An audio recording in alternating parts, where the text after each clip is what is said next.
Welcome to Lecture 6, which covers Chapter 9 of your book, and we're going to look at land and how does it shape us. So basically what that means is we're going to look at the structure of the earth, the mineral components of the earth, and basically how does soil form and how do continents move, and a lot of factors that determine how we make use of land for either agricultural purposes, building, or places to live, or places to work. So generally what your chapter covers is how do, landforms form and how do creatures use the land? How does the earth recycle and renew its surface? We're going to look at the importance of minerals and the structure of soil and the composition of soil and what makes soil alive, because there's a science called agronomy, which basically looks at soil almost like a living organism and how it's applied to growing things and for other uses. I can't stress how important land use and planning really is, because we've always had an element as people of land use and allocating certain pieces of land for different things back to ancient times when people formed the first settlements. But today, what we see are these dense urban settlements that eventually are going to make up most of our world, and most of the world's population is going to be living in these areas. So we really have to be careful how we use land resources, and when we use land resources, what are we taking away from? And we're seeing this particularly get very violent with indigenous people in various countries, particularly now in South America and specifically Brazil, where the natives that rely on a lot of land for their survival are seeing it being taken away by the cultures that colonize their area. So these people are losing their livelihood besides places that are sacred. So we're going to look at, particularly focus on in this class, intensive land use, because this is the most resource using way that we develop places where we live, work, and do recreation and grow our food. So our early societies, and it includes even early urbanization, had various emphases for what we need to put into land and how we manage land and what our needs are. And what's unfortunate is today, a lot of what we call our wants, that means things that we'd like to have but don't necessarily need to survive, are reallocating land use. But in a typical society globally, and even in the United States today, we can look at how land is allocated at this point in time. And currently, and we're probably just not going to change for a long time, is where over half of our land, and literally a majority of land in many countries, is for crops and livestock. And unfortunately, livestock takes up additional cropland, literally about 10 times more than when we grow regular crops as a source of food. We also put aside land for forests and natural areas, and these are not preservation areas. These are conservation areas that help to store natural resources, and we tend to keep natural resources perpetuated on these areas. If you drive in many places, particularly around East Texas, heading north of Houston on Highway 59, Highway 69, whatever we call it, you'll see lots of trees along the road, and a lot of these are actually tree farms, very much like our national forest was set up, that when we use these as a source of trees, but also we replace those trees for sustainable management. And then today, at least in our country, and you see this in Canada and places like Russia, we have a small amount of intensive human use. But this use we're going to see growing and growing and growing, and populations are going to move out of these other areas where you find agriculture and other natural resources that are less densely populated areas into these intensive areas. We're seeing this in various states right now where rural populations are moving to urban, and you also see this type of growth in developing countries. So our pattern of land use, at least today, focuses heavily on natural areas and crops, and this intensive use where we find major cities, manufacturing, and processes like mining and extracting oil all fit into this category.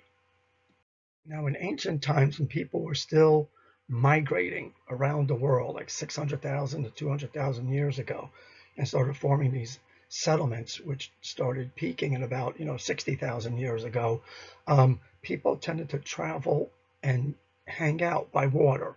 water was our major resource because boats were a way of getting around. And believe me, people took boats literally from continent to continent. When you think of the Polynesians, how they took these incredible boat trips to find new lands and literally paddled across the Pacific Ocean and paddled from Africa even to the Americas. As we look at these journeys, it's amazing. But many of our earlier settlement styles had to do with centering our urban centers around water. And you can see today, like in England, New York City, other places, that we tend to focus metropolitan areas and trade areas on water. And that water can be an inland waterway, like the major rivers, or it can be coastal. In early days, we tended to settle coastally, and then we started settling across rivers as we traveled inland as humans migrated. But water is very essential, primarily because it was a source of food, it was a source of drinking water, particularly when you were inland, not so much coastal, and it was a source of food. And we still see today in many cultures that follow ancient practices, they use a lot of water resources as a source of nutrient, as a source of food. And they tend to irrigate their crops with water that comes from these sources, particularly inland water sources. I always liked this map, and this map is, of course, shown at night. And it's, of course, an enhanced image, but it's showing the amount of light coming from major metropolitan areas. And if you see the ones for Europe, it's very dense. You look at India, it's a lot of little spots that make up the areas. So when we look at the Earth from far away, we can see literally how people have settled and where they've put their major hubs. And these hubs at one time were mostly for international trade, particularly with Northern Europe. Okay, and of course, we have to include the unfortunate slave trade, which took ships from Africa to our coastlines. So these areas that we see around the coastline are major water hubs. And then we get into some inland cities, which is really kind of neat. If you trace them, they follow first railroad tracks, where the major railroads acted like boats today. They became the boat transportation, and then eventually trucks. And trucks followed a lot of the same paths as you see major highways. So again, you can see this pattern is not random. It's actually based on how we transport resources and how we transport each other too between trade areas.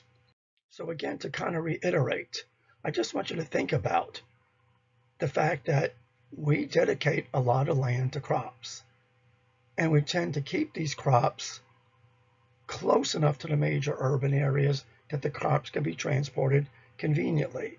And as America grew, as many countries grew, we got to see this transition from cropland into urban areas, and then cropland moving into wilderness areas. And you're going to see a video about how these urban hubs form and what that does to outlining areas. So when we look at this distribution of about 50%, 40%, 4%, we can kind of isolate and look at these. Like, for example, right here, these resources are kept close for people to visit, but also so that we can get access to those trees or minerals or whatever's under there, including oil and precious materials.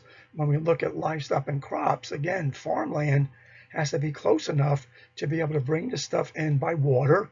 When I was living in Illinois and Missouri along the Mississippi River, I would see dozens of barges going down the Mississippi River and through other rivers like Missouri River, and then along also going eventually into Ohio River and places like that, where you see crops being transported. And they grew near those rivers and grew close enough to cities so that the crops can make it to processing centers eventually to be made into our processed foods. And then there's a heavy intensive use. So think about this balance, and this balance varies with the development of a country. As countries tend to become more developed, this intensive human use area tends to grow and spread out. And eventually it has to take over lands that belong or had this particular type of purpose. So this graph is not something you see every day, because earlier in the class we talked about natural biomes, but we're going to look at what's called anthropogenic biomes. That means how do humans alter the natural biomes and modify them into a sustainable ecosystem in a way that is maintained by us. and almost in a case permanently, or at least to our society fails. And we'll actually see a video on that towards the end of the semester. So what we can do is look at everything from wildlands, and that doesn't mean actual wilderness. When you walk around the woods around here, most of this is manicured and results from our manipulation and intervention. And there's very few actual wildlands. I've seen bits and pieces in Jamaica, in Hawaii, in parts of Asia. I haven't been through some of the wild areas of Africa, but and some in the Middle East. But what we're looking at are wildlands that are put aside for us to use for various mineral access resources. And then we have forested areas which we grow trees. And I mean, we let trees grow naturally, but we harvest them. And sometimes, I know in the Netherlands they do this, they plant altered variations of the trees that are better producers of paper products and other things. We have rangelands where cattle are fed. I don't know of any free-range chickens that take up large areas, but whatever. We have pasture land, again, and farmland for growing crops. We have what we call the villages and small areas, which these tend to be associated with cropland and also serving forest and wilderness areas, particularly the tourism industry or the ecotourism industry, if you want to call it that. And then we have what are called the dense settlements, which range from medium cities to areas like New York City, which you go to the island of Manhattan, and it is heavily dense buildings. It makes Houston look tiny as far as the number of buildings in one place. So just be aware that these exist, and that the most energy intensive of these anthropogenic biomes really goes from about here, but particularly peaks right about here, when we put a lot of resources per person and just per square foot of land into maintaining this and into keeping these things running. So the general trend we tend to see throughout history, particularly in countries that accepted a Northwestern European developmental approach, is that, and America is of course part of this, is we're seeing this incredible rural to urban shift. And we're seeing this in farm areas where farming has gotten so mechanized thanks to the Industrial Revolution, is that we don't need all the farm workers anymore. We do need a fair amount, but that I eventually believe will be changing too, as even migrant laborers get displaced from their jobs. And this has already been seen where migrant laborers move from agriculture into other areas like horticulture, that means maintaining yards, or into construction, or into food processing industries, and like growing, slaughtering chicken or slaughtering cattle or pork, which I know some of us are not fully in agreement with, but we're seeing this shift in jobs that move towards an urban area also. So thanks to the several industrial revolutions we've had, and guys, and Europe is not the only place to have industrial revolutions. They've happened in parts of ancient South America, in parts of Africa. We've seen some, particularly North Africa, and in parts of Asia, particularly China. We've seen industrial booms.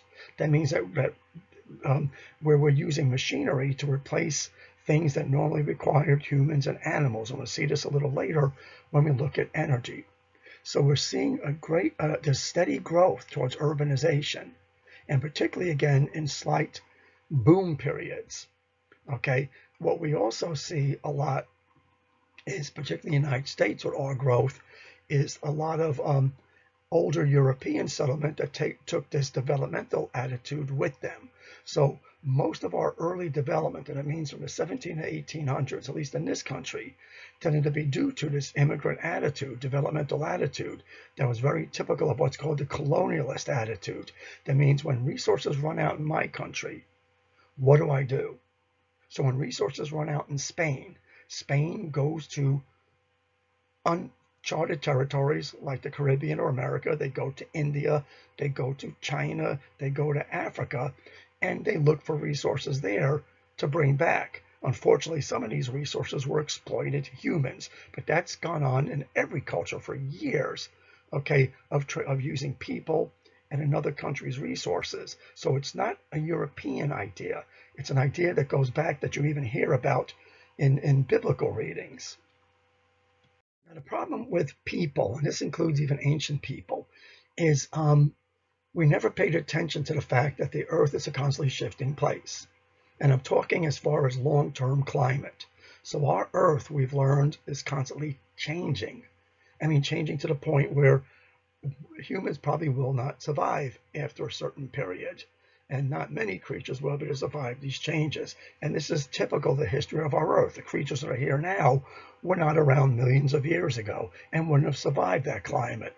But we also see short-term changes, which really tend to undo a lot of our anthropogenic devices, and they tend to destroy our cities. And man, we've experienced it in Houston. Other areas are experiencing it. So the Earth is a constantly dynamic place, and how that happened was incredible. And just, I mean, it looked like someone set up that photo, but not too many people could transport, a 50 to 100-ton ship. So whatever. So the Earth's surface is constantly changing. Our Earth is constantly shifting. Soil is always being produced. Soil is also being changed. Beaches change over time, like our barrier islands, like you find in Long Island, New York, and Galveston Island. These are temporary places. So the Earth is temporary.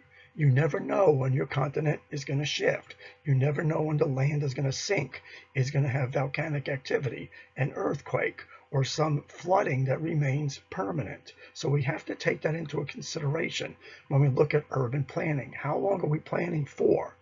And how do we resist these changes when they do occur? That's called resiliency. So the Earth's a very interesting structure. It's sort of like a weird little lollipop candy with bubble gum or chocolate in the middle. So we have this iron core, which is typical of a lot of planets and stuff like that, which is kind of molten hot, so I would not kind of stick my finger in that. We have this mantle, which is kind of dense, but it's kind of a thick liquid, a lot of it being composed of molten lava. I'm not going to get too much in geology. And then we have this thing called the crust, which is made up of cooled down rock, which most of this rock is covered by oceans. And guys, in the oceans that we see today are salty. Back in the old days when the Earth is forming, the oceans were actually freshwater, and the creatures living in there lived in freshwater until minerals from the crust underneath the ocean started leaking out salts and killed off a lot of the life that was there, and the life that adapted survived to what we see today. So here's our crust, which makes up land masses. There's what's called crust underneath the oceans, which we refer to as benthic regions. And then there's this thick mantle in which the crust kind of floats on. And our crust is constantly moving and floating and sinking, and new crust is coming out and making new lands. So this is kind of complex, but also very interesting. And this slide shows here that the Earth is somewhat like a fried egg or an avocado, if you want to think about that. You have the yolk, you have the egg white, or the avocado meat, that's the seed. And then you've got this tough skin, which kind of floats on it. And that's actually a pretty good idea. The Earth is like an avocado. I should give you a homework assignment to dissect an avocado and look at the properties. So let us look again at the Earth, and this is kind of showing that our Earth is covered with an atmosphere. So you're looking at clouds, not so much broken up continents. But, so when we look at the Earth, okay, when we look at the core, the core is very important because it's going to play a very big role in how our Earth rotates. And the core is going to affect sometimes agonal rotation. The core also, because of its metal, and moving, it produces also an electric current, and it produces magnetism that we see as basically magnetic north and south pole, but we also see is electrical charge in our atmosphere. The outer core we're not going to worry too much about, but the mantle we're going to be paying attention to, because this is going to be a source of continental movement and also the creation of new continents and elimination of old continents. And the crust is just going to be basically where we live. And this is going to be part of the biosphere and also our connector to the atmosphere. So in this class, we're going to focus mainly on looking at the Earth's crust. And we're going to break the crust down into, again, continental and oceanic. And of course, wherever there's fresh bodies of water, we're going to see that there's a crust underneath that too, but it's really just a carved out section of continent. It's not as unique as the continental crust itself. This layer here, which is made up of mostly rock material and soil on top, we're going to see the difference. This is called the lithosphere, and lithos just means stone. And the lithosphere covers what we call the asthenosphere. Don't worry about that. And this is kind of like a spongy material, okay, that basically makes up a separate part of the mantle. That it's more pliable and less rigid than the lithosphere. And this is going to see what the lithosphere kind of floats on, and also this layer too is going to create new lithosphere and suck some in to that asthenosphere. So think of our land masses and our masses of ocean. We have to take that into account too.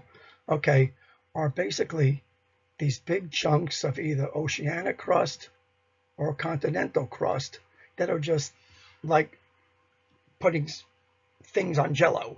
So if you were to take Legos and put it on Jello, the Legos can sink, they can fall into the Jello, you can move them around, they can slide around, and you can even push two together and basically crunch them together to the point where they lift up. So this is what really limits humans as far as the structures that we built, this concept called plate tectonics, that the Earth's crust is constantly moving, constantly sometimes sinking, parts raising out of the ground and parts crashing into each other. And a lot of times when you see continental crust crashing into it, you see these mountains ranges, like along here, and particularly the Himalaya range all the way across into India, are incredible uplifts. Some areas do get sucked in. Some areas move up along a crust. Because you can, so again, the Earth is temporary. And the problem is when continents move around, they tend to move in different climate regions. And when oceans move around, they significantly affect the climate in itself too. But this is looking at hundreds of thousands to millions of years period. We do feel this in the form of earthquakes. And I've seen crust shift 15 feet in one earthquake. So it can occur quickly sometimes. But when you pay attention to volcanoes and earthquakes, this is a way of telling us that tectonic action is going on. Now, when we look at some of the areas between plates, we have these areas called faults, where literally separate chunks of crust crash into each other, move away from each other. And this is just to give you an idea of how the Earth over 300 million years has changed. And guys, 300 million years, there are creatures that are older than that, understand that, much, much older than that. So these creatures either survived those changes or had to migrate or just died off as a result of these changes. And this doesn't go back nearly as far as I'd like you to see. But you can see here that you have this landmass almost called Pangea, which means all the continents at one time were together, and then they started breaking apart and moving apart. As a matter of fact, when we look at India was a chunk of land off of Africa that actually crashed into Asia. And you can look at Australia too as being part of the Antarctic continent that kind of moved away. So the Earth is always changing, and please understand that humans, our lives are so short, we barely recognize these long-term changes. But understand, as humans exist, because we've been around as the way we look for over 1 million years, our ancestors have seen these slow changes occur that were hard to understand, but they suffered with, in the form of having areas covered with glaciers, the climate changing, their land changing, and bodies of water changing. Even at some points, the Mediterranean Sea drying up totally and then coming back. Now, to understand plate tectonics and some of the consequences, and these almost look like cookies. Okay, so when we look at the way plates move, they can diverge from each other, because just look at make-believe, that's the crust. And there's your mantle, that's the bottom part of your lithosphere. They could also run into each other and converge, and they could, and sometimes this conversion causes an overlap, or you have a mountain range form, Okay, and these could also transform. This is what California is doing right now with the rest of the United States. It is moving up eventually towards Alaska. And that means Tijuana will eventually be where San Francisco is, and San Francisco will eventually be up in British Columbia somewhere. And we can actually see these, okay, from satellite images. You can see faults diverging. Okay, you can see mountain ranges form, and you can see these movements occur where I've seen pictures after an earthquake where a highway was here, and then the other piece of it was here after the earthquake, about 20 feet away. I've also seen that with railroad tracks. So again, we have a very transient, temporary Earth that we treat like it's permanent. So we're going to look at this thing that students don't always enjoy called the rock cycle. Okay, the rock cycle is eventually lead us to something called soil formation or the soil cycle. So because the Earth is in constant flux, what we see is that parts of the mantle are always moving their way up to the surface, either above ground or below ground, which is not being seen here. Hawaii is an example of a below water, okay, event in which a magma beneath the ocean lifted its way up to become an island. And in my lifetime, I've actually heard of islands forming, and I'm not 1,000 years old, believe me. We see uplifting occurring. So the rock cycle just means that rocks are constantly being absorbed into the earth and constantly being formed. And rocks do age, okay? And they have their own unique formation. But most of our Earth's rock started out as what we call igneous, and that just means made of fire or lava. So this is rock that is usually formed on the surface of the Earth, or it's created deep in the Earth and moves its way up, or it's produced under oceanic crust. And once this stuff reaches the surface, like we found in the primitive Earth, it undergoes a process called weathering, in which this rock is broken down and formed into new types of rock eventually. So this process called weathering, meaning we're taking ancient rock that still exists today in a lot of areas, particularly like in the Rocky Mountains, where these mountains got pushed up and out literally of the ground and ended up bare and just barren rock that at one time was igneous, or what we sometimes call metamorphic, and is now degrading into other material. And eventually that material could eventually settle out and form new rock again and get put under pressure of the earth. And it becomes this cycle of igneous to what we call sometimes sedimentary, then metamorphic rock. And then eventually that rock gets sucked into the earth and cycles through again. So weathering just means that we take ancient rock and the atmosphere and weather and human activity and animal activity breaks that rock down into smaller rocks, and eventually into a material we call soil. And there's two types of ways this can be done. This can be done, actually there's three types of ways, but it can be done mechanically, and that just means freezing and thawing cycles, which we don't get here too often. So in areas that freeze and thaw a lot, you get a very quick soil and rock formation. And it could also be due to the action of animals and plants, which sometimes we put alone as biological weathering. And sometimes this overlaps with chemical weathering. But animals and plants can break down rock too, and so can microbes. And then there's chemical weathering, where chemicals in the atmosphere, particularly water, can break down rock and dissolve rock and take rock and cause chemical changes to it, where one rock takes up different types of elements and creates a new type of rock. So this is a constant process that goes on and on and on forever. And the problem is that we tend to treat soil like it's permanent, and we treat like it's permanent, and it's not.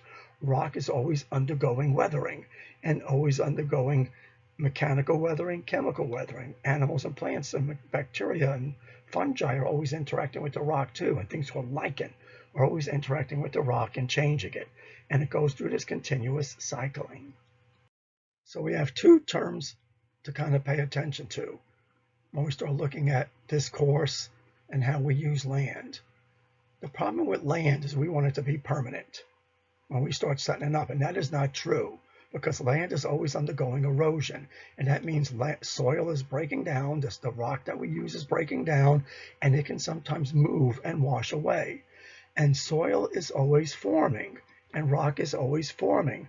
And sometimes this rock forms from the body of dead animals or from stuff that erodes and moves somewhere else.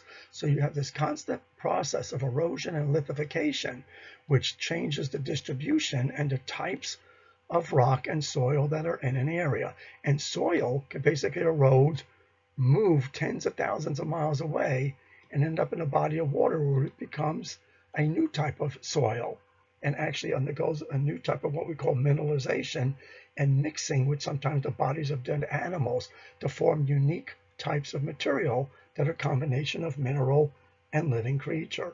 So, and wind plays an important part in this too, atmosphere, whatever. So just know these processes occurring regularly, and they are natural processes that are dependent on climate and the amount of water available, and also where they're located. That means latitude and altitude, but also what effects it are human activities. So here's some stark examples of erosion. And guys, I want you to look at that body of water. That body of water literally was up here at one time in ancient times, and people probably lived here using that water. And as this water ran through, it tends to chemically erode the rock and wash it down, and the river eventually forms what we call a cut. Now, some of this will be eroded by land and by rain, and it will also be eroded by freezing and thawing, particularly in this area right here where the Grand Canyon is. You get 3 and 4 cycles that sometimes cause giant chunks of rock to fall off. I've spent a fair amount of time there, and I've seen chunks of rock that came off and almost killed us while we were doing research. And a lot of this rock that gets eroded ends up becoming what we call sediment, and it forms sedimentary rock. That means just a loose rock, sort of like beach sand, that just sits there. It's loose, sometimes it compacts, and you're going to study this in class by looking at soil. Sedimentary rock could eventually get covered up itself and heat up and get pressed into what's called metamorphic rock. And this rock is a little tougher. It still has the same materials as sedimentary, except maybe some new stuff is introduced by organisms or by new types of minerals that come in from transported by water. And metamorphic rock tends to be a little harder.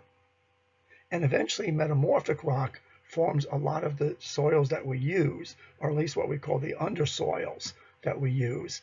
The metamorphic rock eventually loses its life by being sucked into the ground and becoming igneous once again, and the igneous eventually forms landforms that again go through this cycle.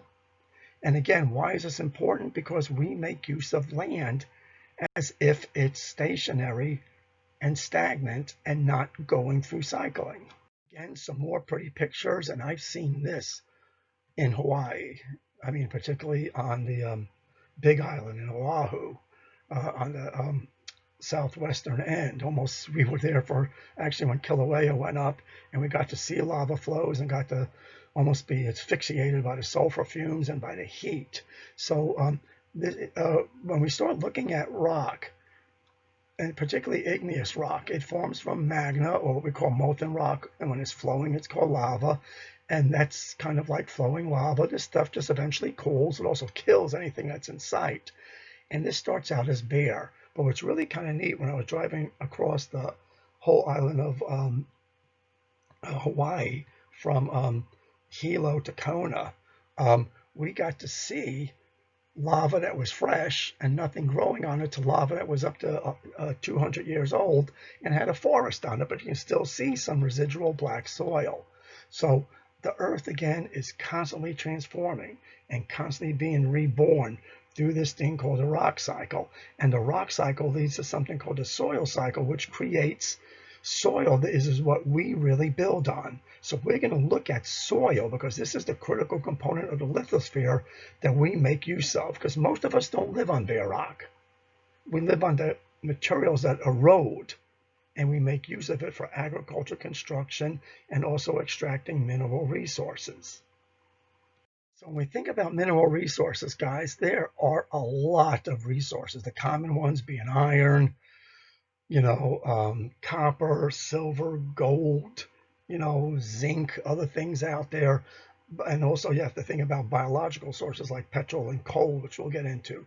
So there's many types of earth resources, but there are also things called rare earth elements or minerals, which are spread out unevenly throughout the earth. They're sometimes found in large numbers, but most of the time they're not as common as many other materials that we find making up most of the bulk of the earth, because these don't make up a large component of the earth. But a lot of these are incredibly important for our society. So think about this. As we take these things, which are not easy to get, they're not equally distributed. A lot of these end up in certain continents and not in others. And we hunt for these. We need them a lot of time for refining, for making steel, because steel is not a mineral in itself. It's a combination of materials that starts out with iron and other materials. We use it for televisions, for monitors, for magnets, for colored glass, for anything you could think of, building nuclear reactors. So when we look at these materials, man, we make use of them in large amounts, and they're not available always equally in large amounts. And this creates trade, and it creates problems for us as we look at continent to continent, how people get along. And it also sets us up for how societies build, because societies that have the mineral and the energy resources are those that can exploit them better and cheaper and can use them for building societies. What's really funny, guys, the distribution of mineral and earth reserves in general are what create societies. Now, of course, a society has to want to develop, but because there are societies developing, sitting on a lot of resources that don't develop them because that's not their ethical system. But those that do make incredible use of them to the point where they overexploit them and have to go to other places. And then there's societies that have a lot of developmental approach, but they don't have the materials to do it. And they can't create these giant cities like we do unless they import the materials. And that creates issues in itself. So now let's get on to this idea called soil. And guys, never call soil dirt. Soil is a living, earth-created entity that is temporary. It's constantly forming. It's constantly disappearing. And we can even make it artificially. I did that when I was doing my PhD at the University of Illinois. I worked next door to a lab that studied soil. One of my PhD advisors was one of the world's authorities on soil dynamics. Sounds kind of boring, but it's actually pretty interesting, particularly when he applied it to how organisms of biological warfare survive in soil. That was kind of an interesting turn in his career, but whatever. So when we look at the continents and how we use the continental crust and how we use land, we're paying attention to soil. And soil contains various components. It's about half mineral, not all soils. This is an average. And this is where we find agricultural soils where people tended to settle. So it tends to be half mineral. Some soils are higher, some are lower. The soil tends to have air particles within that soil. And a good agricultural soil has about 25%. Water is usually attached to soil or flows through soil. And then there's organic matter, and that usually means something called humus, which is, you'll learn a little later, and it's actually right over there. Okay, it is dead material, or the feces and waste products of organisms. But even within soil, you find living organisms that make over a big component. So again, this is a pie chart showing particularly what would be a good agricultural soil. If you're doing construction soil, we don't want the humus. We want more mineral component. We don't want as much water or air component because that tends to make the soil compress or flow. So each composition of soil, each percentage of these, we use that soil for different purposes. And there are hundreds of types of soil that depend on this ratio and also depend on the type of the mineral that makes up that soil and what the organic matter of that soil is too. So soil formation is one part of the rock cycle. And what happens is we take bare rock, like around here, and the bare rock breaks down into chunks, usually due to freeze-thaw cycle or due to wind erosion. And those chunks eventually, thanks to heating and cooling from sunlight, day and night, they crack. And guys, I've seen temperature changes that were so quick that you could actually feel the rock cracking from within you under your feet. And I've actually seen rock explode when it shrunk at night. The rock on top was basically a different temperature to rock on the bottom, and they heated and cooled differently. And literally the outer crust of the rock just shot up into the sky. I mean, little bits and pieces of it just crumbled off. And it was loud, and it was kind of scary. So anyway, rock eventually starts out large and eventually breaks down and breaks down and breaks down to the point where these particles get tiny and tiny enough to be called what we call soil. And most of this is done by freezing and thawing. That's true mostly for areas like in the Midwest and the North that freeze and thaw. Not so much here. We do get some of it, but most of ours is due to chemical weathering. That means water and other things that help to break down that soil, and some mechanical weathering due to wind and due to literally things walking on that soil. So where does soil come from? The thing is you're living on an earth that has had hundreds of millions of years to make the soil that you see today. If you were on the ancient earth, you would see, well, first the ancient earth would have been molten lava. You wouldn't be able to survive that. It would have looked like one giant black lava flow, okay, with cooled off, magma and stuff. But so you're seeing a basically weathered earth. So when we lost a lot of our volcanic activity and when the oceans form, the large rocks that made up the surface of the earth already spent hundreds of millions of years breaking down. And what you're seeing is a result. But the soil we see today is constantly being eroded and constantly being formed. And literally in some areas, this is causing a lowering of the earth. That means the upper layer goes away and eats away at bottom areas. And eventually that place sinks and can get filled in with water or get uplifted by plate tectonic activity.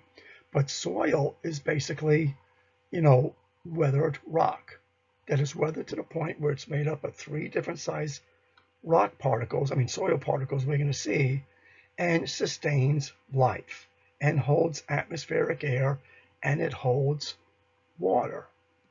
So the nature of a soil is due to various factors. It's to what's called the bedrock or the parent material. That means, guys, we have dozens of different type of parent material for rock. That could be almost high in iron, which you see a lot in Oklahoma, particularly around the Red River Valley. It could be high in aluminum, like you see soils here. It could be high in other materials that add a black color, a yellow color, or a red color to the soil. So, and we could identify soil actually by color charts and tell what the parent material is. And sometimes soil gets weathered. That means that chemical change can occur that introduces other elements into that soil by way of rivers or erosion, where sediment is moving around. Climate is a big factor. Areas that go through more climate extremes tend to have more weathering. That means hotter days, colder nights. I shouldn't say hotter days, colder nights, that's true too, but also hot summers, cold winters. Actually, both are true. Time, the more time occurs, the more erosion occurs. Topography, that means is the land flat, and that is very likely not to erode a lot versus land that is curved. That means that whenever soil forms, it tends to run down and expose the bare rock, and this area near here tends to fill with sediment and eventually becomes sedimentary and then eventually metamorphic in its nature, and also biological factors. And that means natural organisms, plants, animals, bacteria, fungi, things called protists that help to create and modify soil, including humans. We introduced anthropogenic change to soil. In the later slides, soil you're going to see has a structure, and you're actually going to do a lab on this with this lecture. So you're going to see that on the top of the soil, which we call topsoil, this is where life spends most of its time, okay, and we tend to build structures on. Then we have these lower areas, which is called the zone of leaching. That means whatever rainwater comes in or whatever sediment comes in, it tends to wash down in there. It also means if you were to take a leak on this, if animals went to the bathroom in this, that also leaks in. And this tends to sometimes form channels, but this is areas where lots of things enter, including pollutants, and tend to either do what's called percolate down, or they tend to flow this way. And this is where some of you get your well water from. So you may get your well water from right here and understand that anything from up here can leach into that, which is kind of scary. That's why people prefer aquifers, which are deep underneath the rock and don't get as much leaching, or what we call percolation. We also tend to find a lot of plant roots in this area too. And then we have the lower layers of soil, which tend to be very solid a lot of times, and sometimes it could be clay, and it's very sticky, and you don't tend to get much water that moves through here. It tends to be a very stationary, stable thing, except for what the Earth does as far as plate tectonics to that surface. So this is going to be the thing in lab you are not going to like, but eventually you're going to learn how to use this in a lab. So when we look at soil, rock, as it ages and weathers, it breaks down smaller, smaller, smaller, until it turns into a tiny dot, and then eventually into flat or square blocks, believe it or not. So what happens is no matter what that mineral is made of, it eventually breaks down into what's called sand. And these are large, non-uniform, materials. And sand eventually erodes into something called silt, if you want an example of silt. Galveston Beach, the beaches, the shorelines along the San Jacinto Brazos River are silt, even though they call it sand here. Sand would be more like the beaches you see on the east coast of Florida or the east coast of the United States, or in parts of Hawaii where you get real actual black basaltic sand. So sand tends to be grainy and clear, sometimes shiny, and if it's volcanic. Silt is more of kind of like a small gritty stuff, something like sandpaper, a fine sandpaper, I should say. And then there's clay, which clay is microscopic, you can't even see it, so that block is exaggerated. It would be tiny, tiny, tiny, so small you can't see it. But they're in these little blocks, and they tend to be very sticky, they tend to be very close to each other, and they tend to adhere each other with water, and they tend to actually hold on to water to the point where that water doesn't leave, and you end up with what's called mud. And it tends to be very slimy and slippery too, because clay stacks on itself with that little layer of water there, and that makes this slimy and slippery. So if you were to step on this, let's say there's your foot and you're kind of walking along and this mud is wet, your foot will slip and slide as that thing slides along here. Now, to read this chart, the way we can identify soils is two-way. The size of the particles that make up the soil, and that's what you're going to study in lab, and then the mineral composition of the soil. So we're not going to worry about the mineral composition. We're not going to look at soil color. Unless you really want to, then I could assign this to you as a lab. But we're going to do a lab on soil size ratio. That means we're going to look at if a soil is classified as a clay, as what we call a loam, as a sand soil, or as a silty soil. And we can make what's called a soil texture triangle. And this is just a way you'll do in lab, where you're going to look at a soil and actually separate the sand, and then say how much sand is in that soil. Is it 70, 60, 30%? In this case, let's say it's 40% sand. How are you going to do that? You're going to find that out. Then you can look at the silt that makes up that soil and say, oh my gosh, my soil is 50%, or in this case, 40% silt. And then you're going to look at the clay. And guys, not all soils have these combinations. Sometimes soils tend to be pure sand or pure silt or pure clay. But I guarantee what you're going to dig up is going to probably have a combination of all of these, which is very typical in constructed areas, anthropogenic environments. And the last thing we're going to look at is clay. So you can say, wow, I found 40% clay, but in this case, we'll just find 20%. And the way we calculate what type of soil type we have is we look at the sand and we draw a line from our 40 all the way like this, all the way across. And then you look at your silt and you say, I'm going to make a line that goes down like this all the way across. And then I found 20% sand, okay? And you have to say to yourself, 20% clay, 20% clay, and you have to say to yourself, I'm going to draw a line from here to here, and this better add up to 100%. Sometimes it doesn't, because there's other things in there, other particles and maybe a living material. that will affect your calculation. And then you look where those lines intersect, and you have what's called your typical soil. In this case, this is more of a sandy loam, which is what farmers love.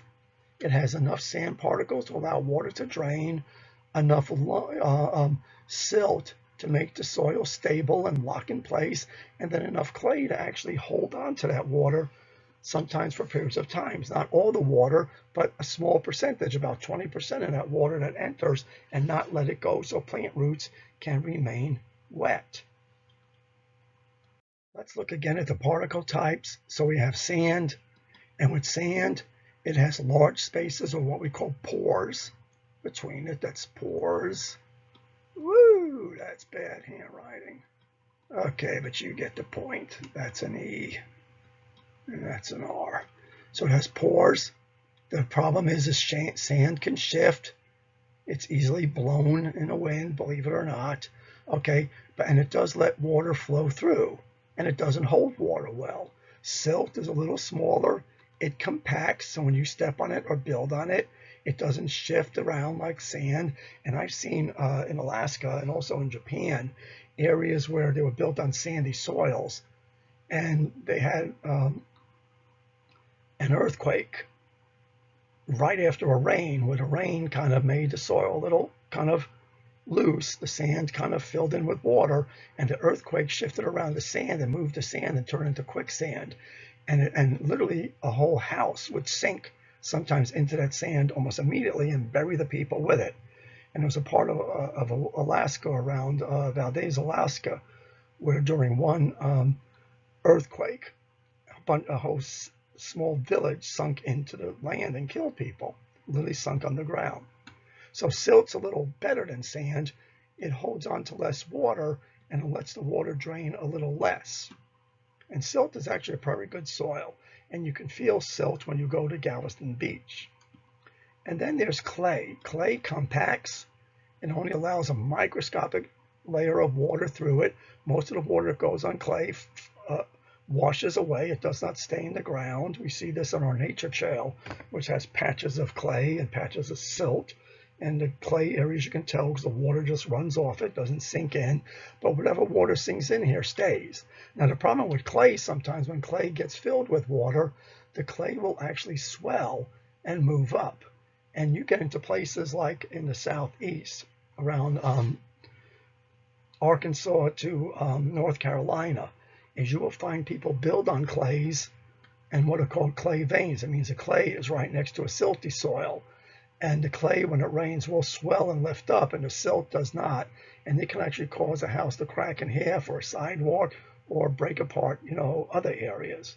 So understand these particle sizes, because you can have a lab on it today and try to calculate the percentage of your soil. What is it made of? What percent sand? What percent silt? What percent clay? Out of the 3 particles you'll be made. Now, another difficult concept to imagine is to look at what's called a soil profile. That's what's behind me. That is a soil profile. That's your A horizon, B horizon, and your C horizon for that particular soil. I'm underground, basically. So when you look at soil, guys, you live up here on what's called the most eroded and newest layer of soil. And this soil could have gotten there from being in place or being moved there by wind or water. It could have deposited. But anyway, when we look at soil, what we have down here is basically bedrock, the ancient rock that made up that soil. So think about, at one time, this bedrock went all the way up to here. It was solid like that, like a brick. And what happens is that the rock up here started eroding and weathering. And it started to look like this, what we call the sea horizon. The sea horizon is a deeper layer of soil, and it could vary from a few feet to dozens of feet down. And this usually contains parent material with materials that leak down from the top. So it's mostly going to be rock, mostly rock, broken down rock. And this area could also contain water, because water flows through these pieces of rock real nicely. So sometimes subsurface water is found there. Above it is what's called the B horizon or subsoil. This is, imagine taking this rock and breaking it down further. So now it is mostly sand with some silt and very little clay, because sand, remember, is big. It's the next size down from erosion of a rock. And then sand breaks down into silt and then silt into clay. So this would be more sandy if you were to get at it. And then the A horizon is called the topsoil. And this can vary in thickness like tropical rainforests, so like a half of inch to soils like you find in the Great Plains and in the Midwest to several feet thick. This is the most productive soil. This is where we find the silt, clay, and sand existing together with other materials. And this is what we plant in. This is what we build on. This is our most important soil to the point where we even manufacture it and sell it and modify it to keep it doing what it needs to do. And then above that is called the O horizon, which stands for organic. And this is where you find that stuff called humus, organic matter, that means the dead bodies of creatures, and also you find living creatures. So if we were to dig a ditch right now, in the backyard, okay, as you dig that ditch, you will come upon these layers as you dig down deeper and deeper. And this is called a soil horizon chart. It shows us the layers of soil.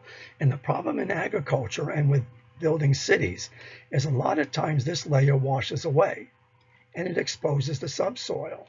Now the problem is sometimes it can take years, hundreds of years, in some cases 1,000 years for that subsoil to eventually become topsoil again. And we can't wait that long to restore the land.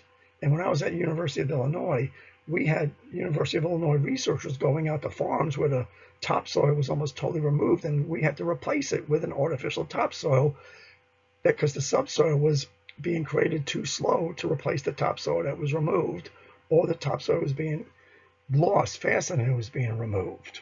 So please pay attention. Soil is a complex structure.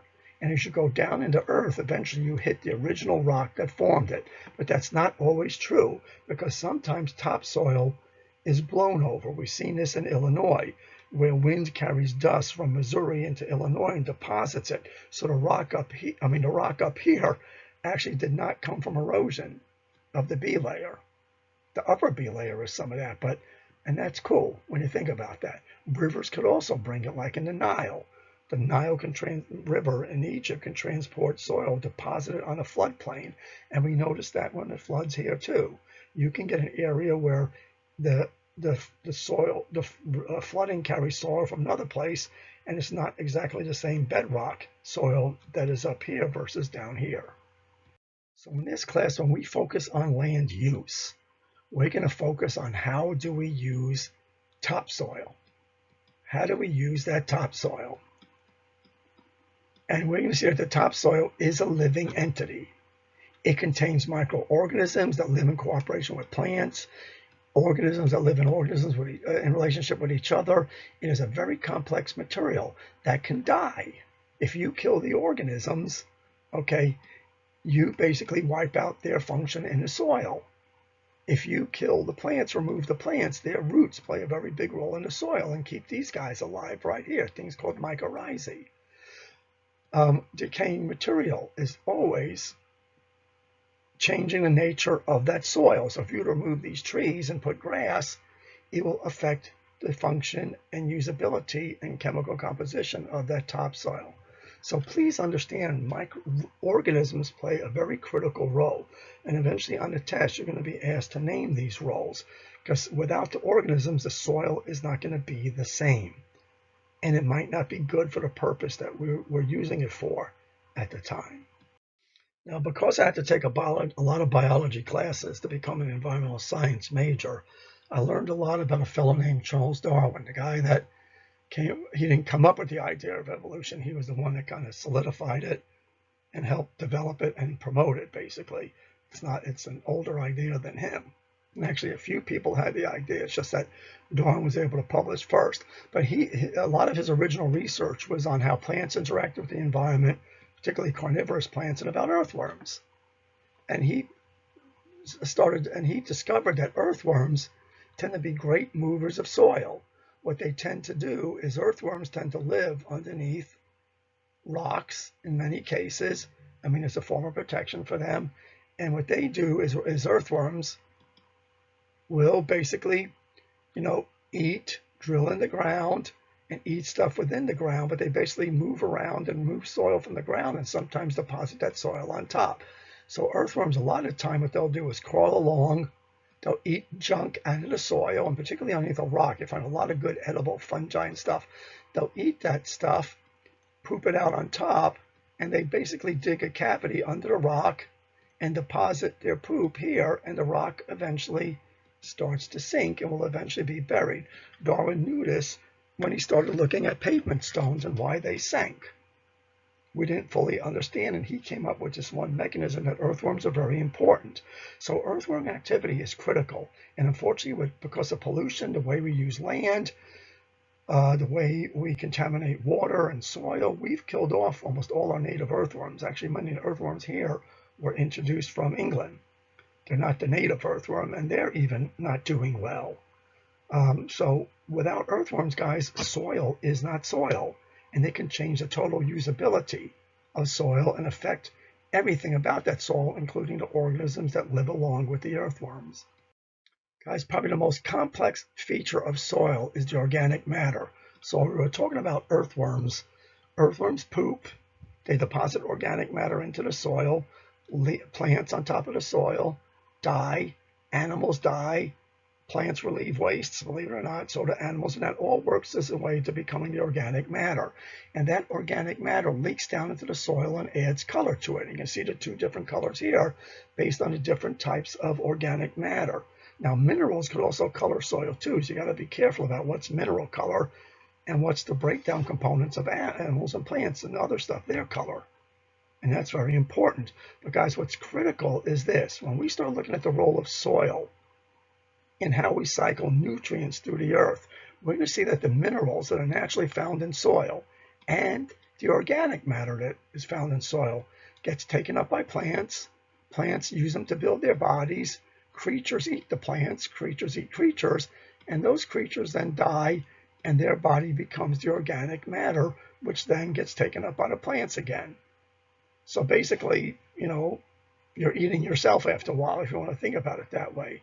So this is why it's important to know organic matter and the importance of it. And the organic matter is called humus. And there's also a material in soil called glomalin, which is basically a secretion that holds soil together and acts like a conduit also for water and other things, but it's the glue of the soil. And I actually once did a research analysis on glomalin for a journal once, because glomalin does have important commercial value, and people are actually trying to produce it in a lab to use for fixing soils. Because what happens when we use soils for various purposes, the glomalin goes away and it makes that soil looser, and it changes the nature of soil that it loses its usability for us, particularly in agriculture, but also in construction.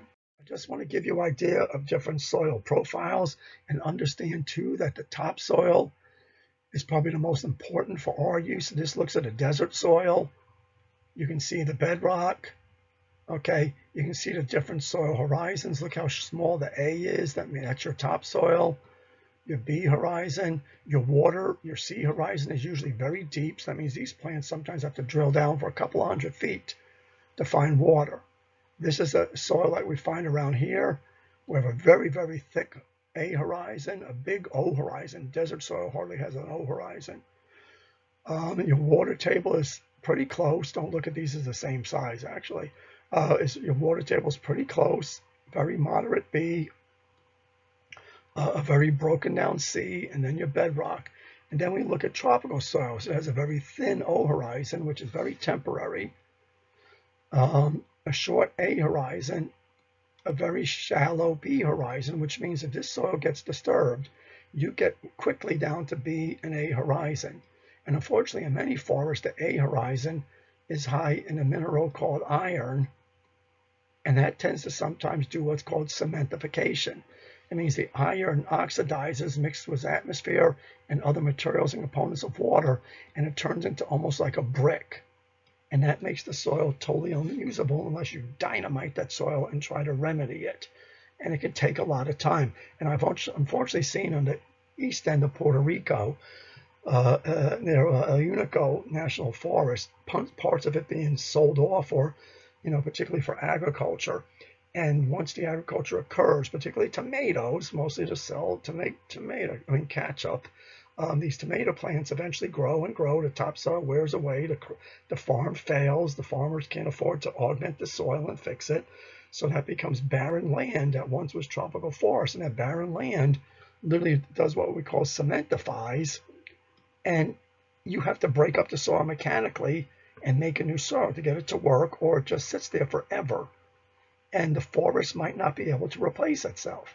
It might take thousands of years for that soil to eventually weather to the point where the tropical rainforest can come back.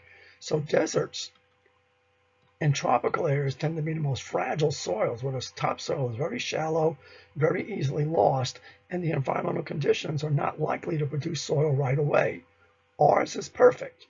We get soil quickly, and if it erodes away, we can somewhat replace it, plus it's thick. It takes a while to disappear.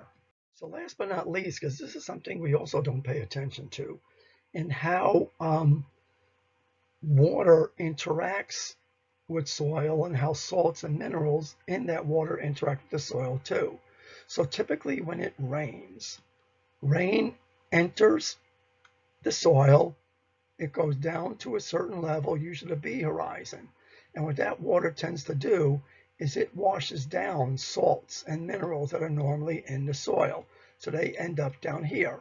Now, typically in a wet climate, those salts and minerals tend to flow away, and particularly in areas where there is a water flow that actually has a flow. Sometimes it just sits stagnant, but the salts tend to remain down there. So if you have adequate water coming in, this part of the soil, the salts run down and come into here, which these then become mineralized. That means they're not acting as a salt anymore, but add to that rock. Because if things get too high in salt, it kills creatures. Now the problem is when you irrigate, that means when you add your own water and don't do it right. So if you're putting in water just enough to fill to here, because that's all you care about in agriculture. You don't want to put your water down here because it can wash away and it's not accessible to the plants. So they go right down to the B horizon. And what happens is the salts then don't wash down any further and they stay here. And the salts, as water evaporates from the soil, tend to move back up. And I've seen areas where this salt actually crusted up on top of the soil and formed a salt crust. You see that in some place like Bonneville Salt Flats. I've seen this in Oklahoma. I've seen it in other areas. So when we tend to do agriculture, we don't water properly. We do what's called shallow watering, and that tends to drag salts out of the ground and deposit them here where they stay and just kind of move back and forth, or they crust on top. And eventually this can get salty enough to kill plants and the animals that live in there. And this is sometimes called salinization. Salinization is one of the biggest problems in agricultural soils, to the point where it makes them unusable. So to finish up our lecture, the whole idea of this chapter and this content is to understand how we use soil, how we use our earth for land use planning. And what geologists and people called agronomists have done is they basically take the chemical composition of the parent material of that soil. They look at the content of humus in that soil.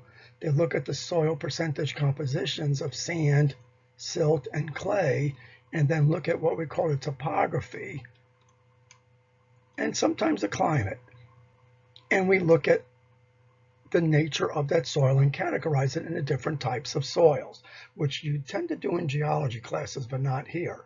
So then what we can do with that is we can figure out a purpose for that soil based on its chemical and physical properties. So for example, if I'm looking at this soil, I could identify it and say, wow, this soil is good for this, this, and this, and not for this, and we can make a use of it. The problem is if you're looking for a certain use and don't find that soil in your state, like, we look at Kansas here, and there's not too much soil variability. You could either use it for agriculture or something else.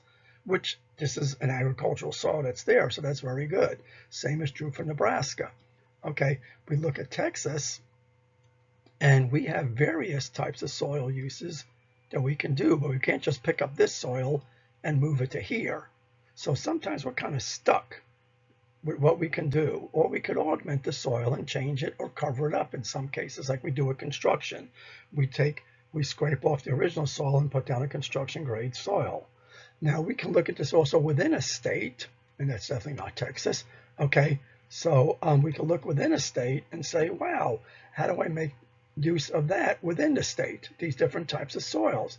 And again, guys, if you're living here, you have a restriction of the soils you could use in, Pennsylvania, New York area. If you live, here, you have a limited range, a little more variability of soil, but again, it's restricted to certain areas. And this affects how civilizations form. So when we look at, guys, how civilizations form, we tend to be very prejudiced in our outlook and say, this country is civilized, these people are civilized, blah, blah, blah. We developed technology, they didn't. A lot of the ability to develop what you want and to fulfill your needs has to do with the resources, particularly mineral resources, soil resources, energy resources. And I can't reiterate that more. So don't think that you see a culture that is living like in antiquity, even though they have modern value systems and they don't have a lot of technology. A lot of it is because they don't have the resources to develop it and they can't afford to bring it in and pay for it to have it shipped. Other areas, guys, people don't have a developmental approach. They don't want to live like us. And this is particularly true of the indigenous peoples. And you see in South America and throughout Asia and Africa, they don't want our lifestyle. And they're sitting on rich resources. And it's not that they don't know how to use them. They don't want them to. And they could even sell them if they want to. And that might be their purpose too. So be careful about making judgment when we look at certain parts of the world and why they are the way they are.